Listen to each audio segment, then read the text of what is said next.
तो संयोग से इनसे पूछा गया, किसी कवि के साथ हम गए थे, कवि ने पूछा कि आप अपने पिताजी को बुलाइए। तो उनका जवाब सुनिए, उन्होंने कहा कि ठीक है, मैं कौन से पिताजी को बुलाऊं। कवि ने कहा, कौन से पिताजी? पिता तो एक होते हैं। और आप कह रहे हैं कौन से पिता? क्या कई पिता हैं क्या? इन्होंने कहा, बिल्कुल, पिता तो 5 होते हैं। जिज्ञासा बढ़ी और कहा कि आप सभी पिता के नाम बता दीजिए। तो इन्होंने प्रथम पिता का नाम बताया कि पहले पिता परम पिता। अगर इनका जवाब अच्छा लगे तो आप सुनिएगा और इनको सराहिएगा, इनके लिए भूमिका तैयार कर दीजिएगा। इन्होंने कहा कि पहला पिता परम पिता।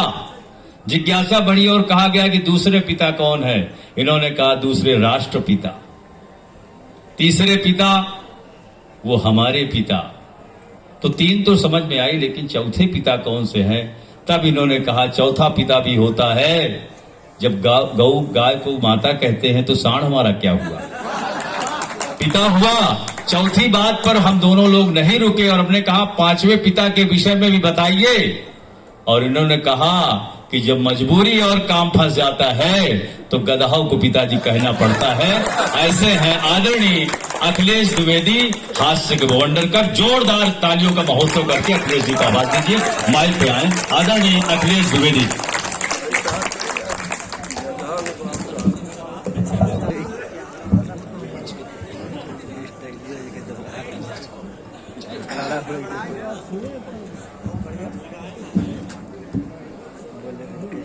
त्रिफला जी, फंसा हूं इसलिए प्रणाम करता हूं।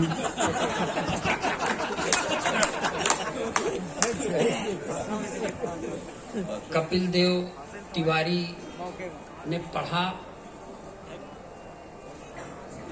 अपने पत्नी के बारे में कहते हैं कि मेरा साथ देती है और बेलन और कलछुल के शस्त्र इस्तेमाल, यहाँ आँखियों से गोली मार देती हैं आपको बेलन।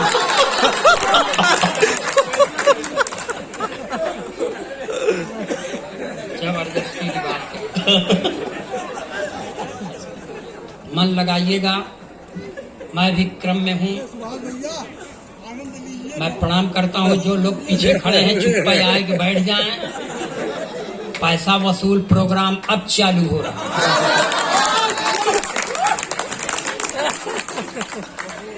अभी तक आपने जो कुछ देखा वो सीरियल देखा, अब एक बदसूरत विज्ञापन देखिए। मैं यहाँ अंतर्राष्ट्रीय ख्याति लब्ध शायरा कह लीजिए, कवित्री कह लीजिए, प्रीता वाजपेयी जी के प्रति अपना हार्दिक समादर ज्ञापित करता हूँ। त्रिफला जी को प्रणाम कर रहा हूँ इसलिए कि त्रिफला जी तब हमको 50 रुपया देते थे जबकि हमको कोई जानता नहीं था। अपने गांव तक बुला के ले गए हैं। मेरे प्रति उनका अगर यह छोह है तो बरकरार रहना चाहिए। मैं उन्हें प्रणाम करता हूँ। और मंच पर अगर कोई बड़ा कवि है तो हालांकि बड़ा मैं भी हूँ, और यह बात सिर्फ मैं कहता हूँ, फिर भी औपचारिकता निभाता हूँ कि मंच पर बैठे हुए कवियों को एक बार प्रणाम, कवित्रियों को 2 बार, संचालक को 3 बार प्रणाम, और कसम भगवान की आप लोगों को 100 बार प्रणाम। वाह वाह वाह वाह वाह, बहुत अच्छे। जो विवाहित पुरुष हैं उनको 1 बार प्रणाम, विवाहित स्त्रियों को 2 बार, क्योंकि विवाहित स्त्रियां दबंग समाज से आती हैं और विवाहित पुरुष शोषित समाज का सदस्य। बहुत अच्छे, वाह। अब अगर आप इसको सही नहीं मानते तो मेरी कद काठी देख सकते हैं। मैं भूलवश आज अपनी पत्नी को भी लेकर चला आया हूँ। और देखिए, मैं शेर हूँ मगर घर पहुँचता हूँ तो मेरे ऊपर दुर्गा जी सवारी करती हैं। मैं कैसे पढ़ पाऊंगा? यहाँ पर खुद बैठ के मुझे देख रही हैं। मगर मैं अगर बैठ खड़ा हूं तो आप लोगों की हिम्मत पर, और ये कह सकता हूं कि आप हमसे बड़े हैं, इसीलिए आपके सामने हम खड़े हैं। वाह, मेरी अच्छी पंक्तियों को पर भी आप तारीफ कर सकते हैं मेरी। मैं उल्टी सीधी पंक्तियां पढ़ने के लिए देश में कुख्यात हूं, मगर यहाँ 4 पंक्तियां अपने पूजा की पढ़ रहा हूं। जी। हर एक सैलाब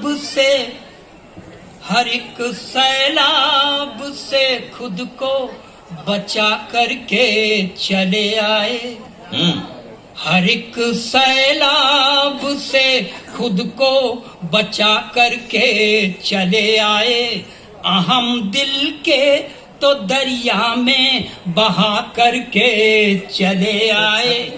जहां पर आचमन करने से दिल के दाग धुलते हैं, जहां पर आचमन करने से दिल के दाग धुलते हैं, उसी पावन त्रिवेणी में नहा करके चले आए। वाह वाह वाह वाह, द्विवेदी जी वाह।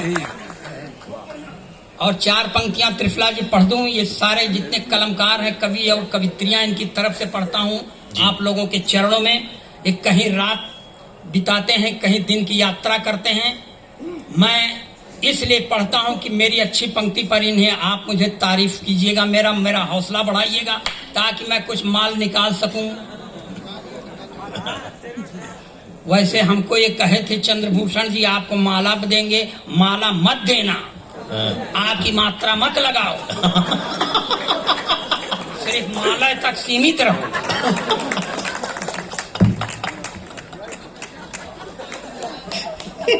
कभी सर्दी, कभी बारिश, कभी दोपहर से गुजरे। कभी सर्दी, कभी बारिश, कभी दोपहर से गुजरे। नहीं मालूम है हमको कहाँ किस पहर से गुजरे। अपने जीवन के रंजो गम दबा कर अपने सीने में, अपने जीवन के रंजो गम दबा कर अपने सीने में, लुटाया प्यार ही हमने जहां जिस शहर से गुजरे। वाह वाह, क्या बात है, वाह। अब इस तरह की पंक्तियां हम पढ़ते नहीं, पढ़ सिर्फ इसलिए दिया कि आपके समझ में आ जाए कि भले आदमी के यहाँ पैदा हुआ हूँ। ताली बजाइए, मैं अपना काम लगाता हूँ। भैया एक नेताजी थे जिन्होंने अभी कुछ उठपटांग बयानबाजी किया है। मैं उनके उठपटांग बयानबाजी पर उनके सद्बुद्धि को प्रणाम करता हूँ, मगर कुछ दिन पहले चुनाव था सर, तो वो इस दल में थे। आइन चुनाव के वक्त उस दल में चले और यह कह कर गए कि मैं इस दल का नाश कर दूंगा। पूछा गया कैसे, तो उन्होंने बताया कि मैं नेवला हूँ। तो अब देखिए, मैं 4 पंक्तियां पढ़ता हूँ। 4 पंक्तियों में आप सबका अगर मुझे समर्थन मिलेगा तो 5वीं पंक्ति पढ़ूंगा, नहीं हम कसम खा के नहीं। कि सारे तिलिस्म टूट गए ठाट बाट के, सारे तिलिस्म टूट गए ठाट बाट के, खूब माल कमाए थे चरण चाट चाट के। खूब माल कमाए थे चरण चाट चाट के, सारे तिलिस्म टूट गए ठाट बाट के। बीजेपी को तो सांप खुद को न्योला बताते, बीजेपी को तो सांप खुद को न्योला बताते, धोबी के कुत्ते हो गए घर के नघाट। जिंदाबाद द्विवेदी, वाह। और पढ़ें कि रहने दें? रात भर पढ़ो, रात भर। तब सुप्रीमो की पत्नी से नहीं रहा, जिस दल में चले गए तो वहां के सुप्रीमो ने कहा, सुप्रीमो ने हाँ क्या करें? ऐसा है त्रिफला जी, गई गुजरी दे है मर किसी तरह तो एनर्जी भरता हूँ। उसी में रिपीट करो।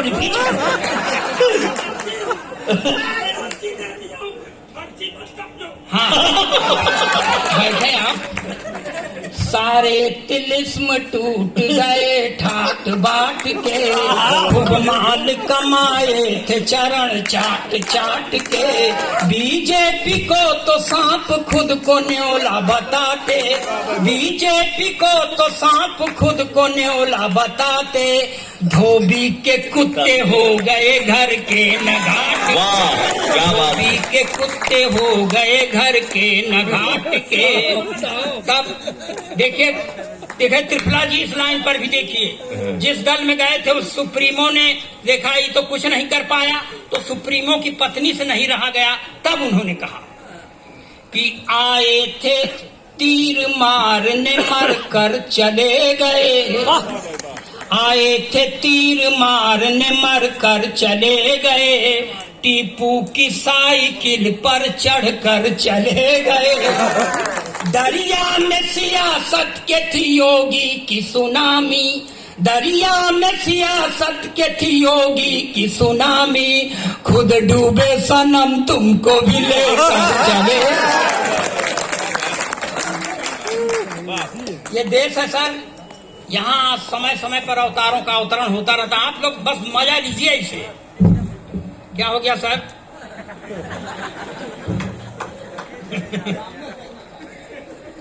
जहां से मन हो आड़े तिरछे दहिने बाएं, जहां से आपका आयोजन है, जहां से मन हो वहां से देखे, जहां से दिखाए आपका।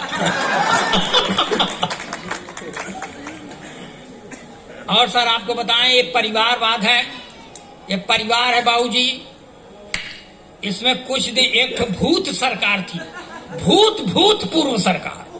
अब भूत हो गए हैं वो अलग बात है, और रहेंगे भूत हमेशा। मगर उनके पास जब वो मुख्यमंत्री थे तो उनके पास एक चच्चा थे। एक दिन खिसिया कि मुख्यमंत्री से चच्चा कह दिए कि अभी तुम राजनीति में बच्चा हो। इतना सुनते बच्चों आकर के खड़ा हो गया सर, तो चच्चा को हारी मानना पड़ा। 4 पंक्तियां ये भी बर्दाश्त करें, एकदम देशभक्ति के चाशनी में डुबो के पड़ा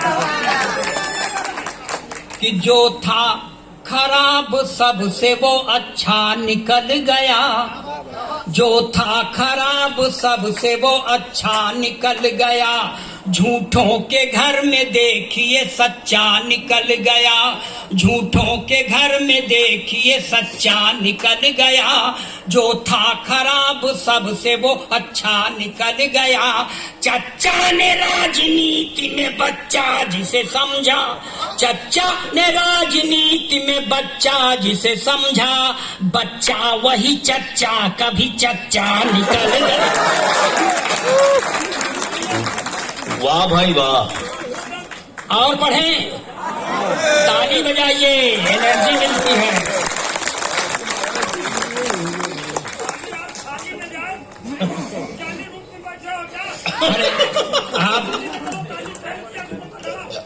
आप गुरुजी जी विज्ञान हजारों लोग बैठे हैं, आप घबराए ना।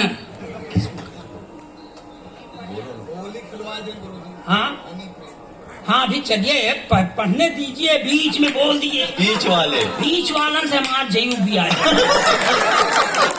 बीच वालन का अखाड़ा बगल में है। कहाँ गए? यहीं पर लगावे कर रहा अपन टेंट। हालांकि वो भी अखाड़ा, वहां भी जाएंगे तो हम चरण छुएंगे, लेकिन हम जावे काहे करें? अरे अपना अपना स्वाभिमान है, हम नहीं जाएंगे। जेकर मन हो जाए, आप बस थोड़ा सा मन लगाए रहिए, हम कुल काम करेंगे जो करे बरे हम गंधाए हुए हैं देश में। ये देखिए, मैं सरकार के एक नारे के सख्त खिलाफ हूँ, जिसमें सरकार कहती है नारी सशक्तिकरण। नारी सशक्तिकरण का मतलब पुरुष अशक्तिकरण। जौन काम अपने खिलाफ हो क्यों माने? लेकिन इसका मतलब थोड़ी है मैं अपने प्रधानमंत्री से पूरी तरह प्रभावित हूँ, क्योंकि प्रधानमंत्री का नारा है बेटी बचाओ बेटी पढ़ाओ, मगर पत्नी छोड़ दो। वाह जुबेदा जी वाह। बहुत बढ़िया, बहुत बढ़िया। और प्रधानमंत्री बनने के लिए एक करना पड़ता है बाबूजी। इंदिरा जी ने अपना पति छोड़ा था, प्रधानमंत्री हो गई। इनके पास जो था इन्होंने छोड़ दिया। छोड़ा तो कसम भगवान की हमने दी है और हमारा भविष्य भी उज्जवल है, मगर कोई पद ही नहीं खाली है। यहाँ देखिए एक 4 पंक्ति और पढ़ता हूँ आपसे। ये देश है, यहाँ समय समय पर अवतारों का अवतरण होता रहता है।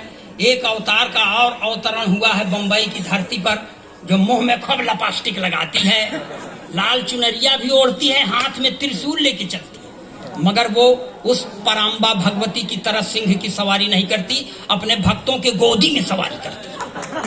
जब ऐसी भगवती का आगमन होता है तो एक बाबा जी के ऊपर बड़ा सकारात्मक प्रभाव पड़ता है।